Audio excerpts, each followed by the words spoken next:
Hi friends, ഞാനിന്നിവിടെ ഒരു beef ബിരിയാണിയുടെ റെസിപ്പി ആയിട്ടാണ് വന്നിട്ടുള്ളത്. ഇപ്പോൾ ബീഫ് ബിരിയാണി ഉണ്ടാക്കാനായിട്ട് നമുക്ക് എല്ലാവർക്കും അറിയാം. പക്ഷേ നമ്മൾ ബീഫ് ബിരിയാണി ഉണ്ടാക്കുമ്പോൾ ഒരുപാട് പാത്രങ്ങൾ എടുത്തിട്ടും നമ്മൾ ഒരുപാട് സമയം എടുത്തിട്ടാണ് നമ്മൾ ബീഫ് ബിരിയാണി ചെയ്യാറ്. അപ്പോൾ നമ്മൾ അതൊക്കെ ഒഴിവാക്കിയിട്ട് പ്രഷർ കുക്കറിൽ തന്നെ നമുക്ക് എല്ലാ കാര്യങ്ങളും ചെയ്തിട്ട് എങ്ങനെ നമുക്ക് ബീഫ് ബിരിയാണി തയ്യാറാക്കാം എന്നുള്ളൊരു വീഡിയോ ആണ് ഞാനിവിടെ കാണിക്കുന്നത്. ഇത് എല്ലാവർക്കും ട്രൈ ചെയ്യാൻ പറ്റും. കിച്ചണിൽ തുടക്കക്കാർക്കൊക്കെ ഇത് വളരെ ഈസി ആയിട്ട് ട്രൈ ചെയ്തിട്ട് നല്ല ടേസ്റ്റിയായ ബിരിയാണി നമുക്ക് തയ്യാറാക്കാൻ പറ്റും. അപ്പം നമുക്ക് വീഡിയോയിലേക്ക് കടക്കാം. അപ്പോൾ ഞാൻ അതിന് വേണ്ടിയിട്ട് ഇവിടെ ടിൽഡയുടെ ബസുമതി റൈസാണ് എടുത്തിട്ടുള്ളത്. അപ്പോൾ ആദ്യം തന്നെ നമുക്ക് ബസുമതി റൈസ് ഒരു അരമണിക്കൂർ വെള്ളത്തിലിട്ടിട്ട് ഒന്ന് സോക്ക് ചെയ്ത് വെക്കണം. ഞാനിവിടെ 1 കിലോ ബസുമതി റൈസ് എടുത്തിട്ടുണ്ട്. ഇത് ഏകദേശം ഒരു 5 കപ്പോളം ബസുമതി റൈസ് ഉണ്ട്. കാരണം ഞാനിവിടെ ബീഫ് എടുത്തിട്ടുള്ളത് 1.5 കിലോ ബീഫാണ് എടുത്തിട്ടുള്ളത്. അപ്പോൾ 1.5 കിലോ ബീഫിന് ഒരു റേഷ്യോ വെച്ചിട്ട് 1 കിലോൻ്റെ റൈസ് ഞാനിവിടെ എടുത്തിട്ടുണ്ട്.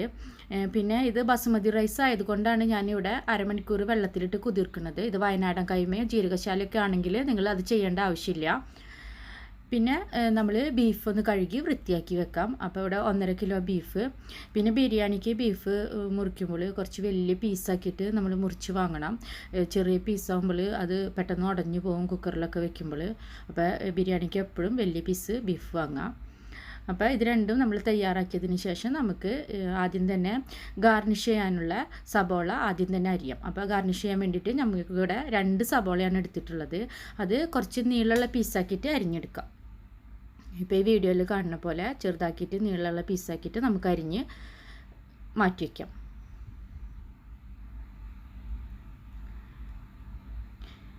പിന്നെ നമ്മൾ ബീഫ് തയ്യാറാക്കുമ്പോൾ സബോള അരിയുമ്പോൾ കുറച്ച് ചെറുതാക്കി അരിഞ്ഞാലും കുഴപ്പമില്ല, നീളമുള്ള പീസാക്കി കിട്ടണമെന്നില്ല.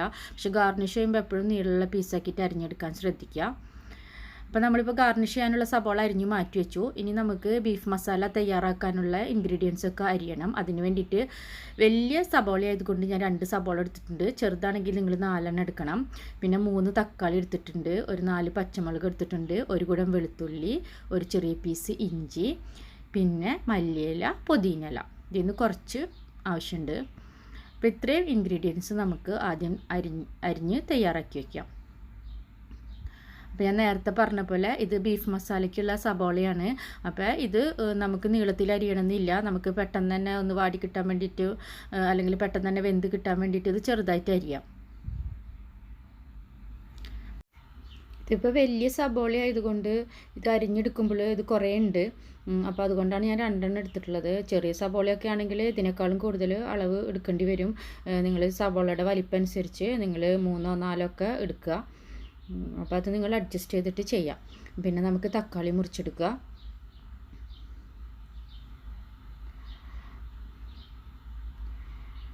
പിന്നെ ഇത് നമ്മൾ കുക്കറിലായതുകൊണ്ട് ഭയങ്കര ചെറിയ പീസാക്കിയിട്ട് മുറിക്കണം എന്നൊന്നുമില്ല. കുക്കറിൽ ഇട്ടിട്ട് വേവിക്കുമ്പോൾ ഇതൊക്കെ വേഗം തന്നെ നമുക്ക് വെന്ത് കിട്ടും.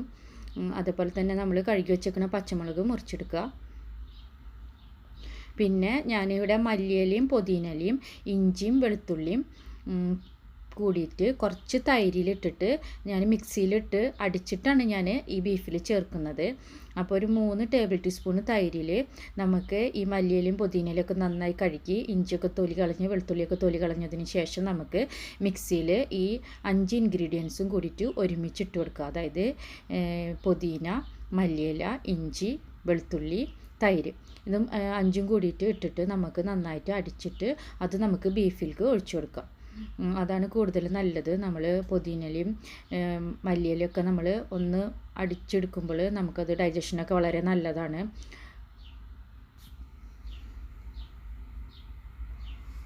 ഇത്രയും ഇൻഗ്രീഡിയൻസും കൂടിയിട്ട് ഇപ്പോൾ ഞാനിവിടെ ഇതിലേക്ക് 3 ടേബിൾ ടീസ്പൂൺ തൈരാണ് ചേർക്കുന്നത്. അപ്പോൾ നിങ്ങൾ മിക്സിയിൽ അടിക്കുമ്പോൾ നിങ്ങൾക്ക് അത് അടിഞ്ഞ് കിട്ടണില്ല എന്ന് വെച്ചിട്ടുണ്ടെങ്കിൽ നിങ്ങൾക്ക് വേണമെങ്കിൽ 1 ടേബിൾ ടീസ്പൂൺ തൈരും കൂടിയും അധികം ചേർക്കാം. അപ്പോൾ നമ്മൾ അതൊക്കെ ബീഫ് മസാലയ്ക്കുള്ള ഇൻഗ്രീഡിയൻസ് ഒക്കെ തയ്യാറാക്കി മാറ്റി വെച്ചു. ഇനി നമുക്ക് കുക്കർ എടുത്തിട്ട് നമുക്ക് ആദ്യം തന്നെ ഗാർണിഷിനുള്ള സബോള, ആദ്യം നമ്മൾ അരിഞ്ഞു വെച്ചിട്ടുള്ള നീളത്തിലുള്ള സബോള, ഗാർണിഷിനുള്ള സബോള ആദ്യം തന്നെ നമുക്ക് 1 ടേബിൾ ടീസ്പൂൺ ഗീ കുക്കറിൽ ഒഴിച്ചു കൊടുത്തിട്ട് നമുക്ക് ആദ്യം തന്നെ ഈ സബോള ഇട്ട് കൊടുക്കാം.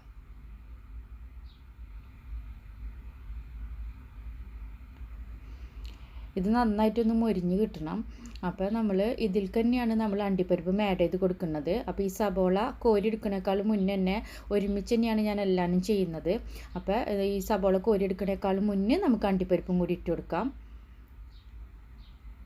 ഈ അണ്ടിപ്പരിപ്പ് ഒന്ന് ഫ്രൈ ആയി വരുന്ന സമയത്ത് നമുക്ക് ലാസ്റ്റ് മുന്തിരി ഇട്ട് കൊടുത്താൽ മതി. കാരണം എന്താണെന്ന് വെച്ചാൽ മുന്തിരി നമുക്ക് വേഗം കരിയും. അപ്പോൾ നിങ്ങൾ ഒരു ഗാർണിഷ് ചെയ്യാനുള്ള പാകത്തിന് അണ്ടിപ്പരിപ്പും മുന്തിരിയും ഒരു പിടിയായിട്ട് എടുക്കുക. അതിനൊരളവ് ഞാൻ പറയുന്നില്ല. അത് നമുക്ക് ഗാർണിഷ് ചെയ്യാൻ എത്ര വേണോ അത്രയും എടുക്കുക. അതിനുശേഷം ഇതൊന്ന് ഫ്രൈ ആയിട്ട് നമുക്ക് ഈ 3 ഇൻഗ്രീഡിയൻസും കൂടിയിട്ട് കോരി മാറ്റി നമുക്ക് വെക്കാം. ഇത് നമുക്ക് ഏറ്റവും ലാസ്റ്റ് മാത്രം ആവശ്യം വരുള്ളൂ. ഏറ്റവും ലാസ്റ്റ് ചോറ് തയ്യാറായതിന് ശേഷം നമുക്ക് സെർവിങ് ബൗളിലോ അല്ലെങ്കിൽ ഈ കുക്കറിൽ തന്നെയോ നമുക്ക് ഗാർണിഷ് ചെയ്യാനായിട്ട് നമുക്ക് മാറ്റി വയ്ക്കാം. അപ്പോൾ ഇവിടെ ഗാർണിഷ് ചെയ്യാനുള്ള ഇൻഗ്രീഡിയൻസ് റെഡി ആയിട്ടുണ്ട്. ഇനി നമുക്ക് ബീഫ് മസാല തയ്യാറാക്കാനുള്ള ഇൻഗ്രീഡിയൻസ് ഈ സെയിം കുക്കറിൽ തന്നെ ആഡ് ചെയ്ത് കൊടുക്കാം. അപ്പോൾ ആദ്യം തന്നെ നമ്മൾ ചെറുതാക്കി മുറിച്ച് വെച്ചിരിക്കുന്ന സബോള ആഡ് ചെയ്ത് കൊടുത്തു.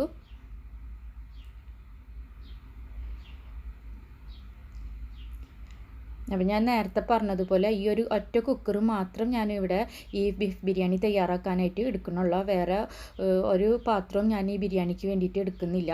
ഈ ഒരൊറ്റ കുക്കറിലാണ് എല്ലാവരും ചെയ്യുന്നത്.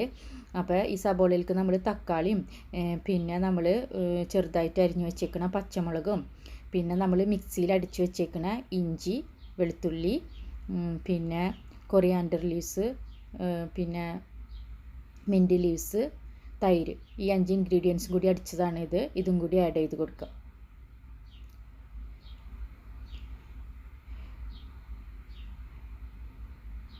ഇതിലേക്ക് നമ്മൾ കഴുകി മാറ്റി വെച്ചേക്കണ ബീഫ് ആഡ് ചെയ്ത് കൊടുക്കുക.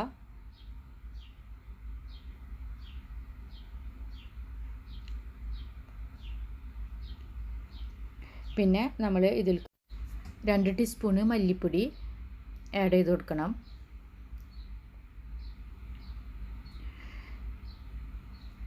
പിന്നെ 1 ടീസ്പൂണ് മുളക് പൊടി, 1/2 ടീസ്പൂണ് മഞ്ഞൾപ്പൊടി, 1 ടീസ്പൂണ് ഗരം മസാലപ്പൊടി അല്ലെങ്കിൽ മീറ്റ് മസാല. ഞാനിവിടെ പാക്കറ്റിൽ വാങ്ങുന്നതാണ് എടുത്തിട്ടുള്ളത്. വീട്ടിൽ പൊടിച്ചതാണെങ്കിൽ അതെടുക്കാം. പിന്നെ ഞാനിവിടെ ഒരു 1.5 ടീസ്പൂണ് ഉപ്പ് എടുത്തിട്ടുണ്ട്. ഉപ്പ് നിങ്ങളുടെ ടേസ്റ്റിനനുസരിച്ച് ആഡ് ചെയ്ത് കൊടുക്കുക. പിന്നെ ഒരു 1/2 കപ്പ് വെള്ളം ഇതിലേക്ക് ഞാനിവിടെ ആഡ് ചെയ്ത് കൊടുക്കുന്നുണ്ട്. ബീഫിലധികം വെള്ളം ഒഴിക്കേണ്ട കാര്യമില്ല. ബീഫിൽ നിന്ന് തന്നെ ഒരു വെള്ളം ഊറി വരും നമ്മൾ വേവിക്കുന്ന സമയത്ത്. അപ്പോൾ വളരെ കുറച്ച് വെള്ളം മാത്രം ഇവിടെ ആഡ് ചെയ്ത് കൊടുത്താൽ മതി. ഞാനിപ്പോൾ ഇവിടെ ഒരു 1/2 കപ്പ് വെള്ളം ആഡ് ചെയ്ത് കൊടുത്തിട്ടുണ്ട്. പിന്നെ നമ്മൾ ഇപ്പോൾ ഞാൻ വെള്ളം ഒഴിച്ചത് അധികം ആവുകയാണെങ്കിൽ തന്നെ ഞാനിപ്പോൾ ചോറ് തയ്യാറാക്കുന്ന സമയത്ത് ചോറിലേക്ക് വേണ്ട വെള്ളം ഞാൻ ഈ ഗ്രേവി ഊറ്റിയെടുത്തിട്ടാണ് ചെയ്യുക.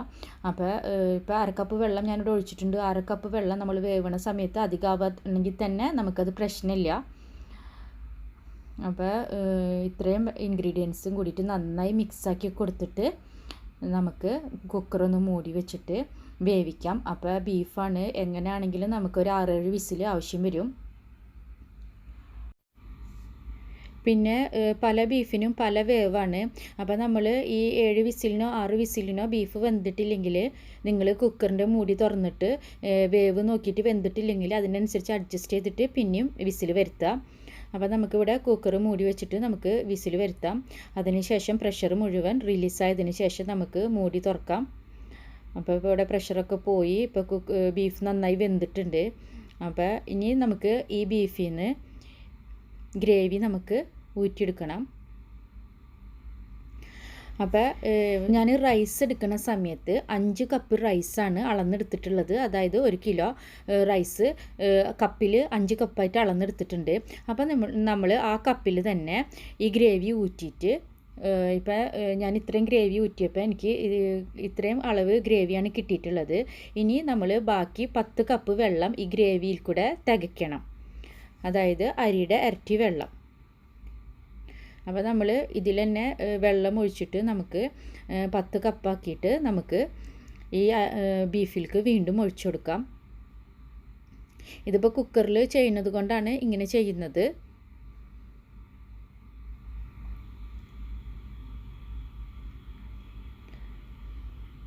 അപ്പോൾ നമ്മൾ ഗ്രേവി ഊറ്റിയെടുത്തിട്ടില്ലെങ്കിൽ നമുക്ക് വെള്ളത്തിൻ്റെ അളവ് അറിയില്ല. അതുകൊണ്ടാണ് ഗ്രേവി ഊറ്റിയെടുത്തിട്ട് എത്ര വെള്ളം ഉണ്ടെന്ന് നോക്കുന്നത്.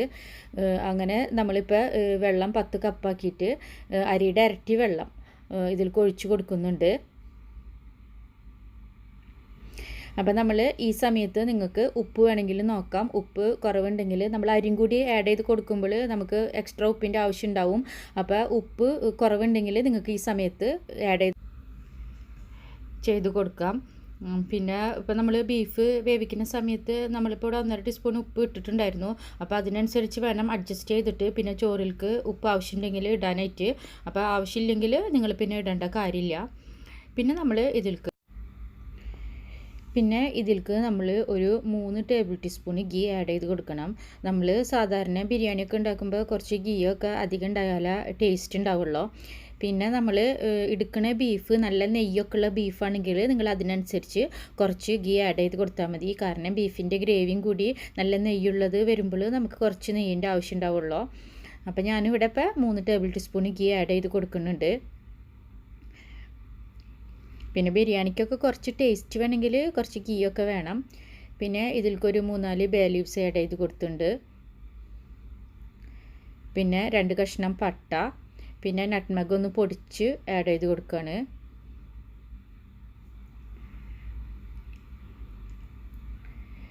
പിന്നെ ജാതിപത്രി 3-4 കഷ്ണം, പിന്നെ ഏലക്ക 4-5 എണ്ണം,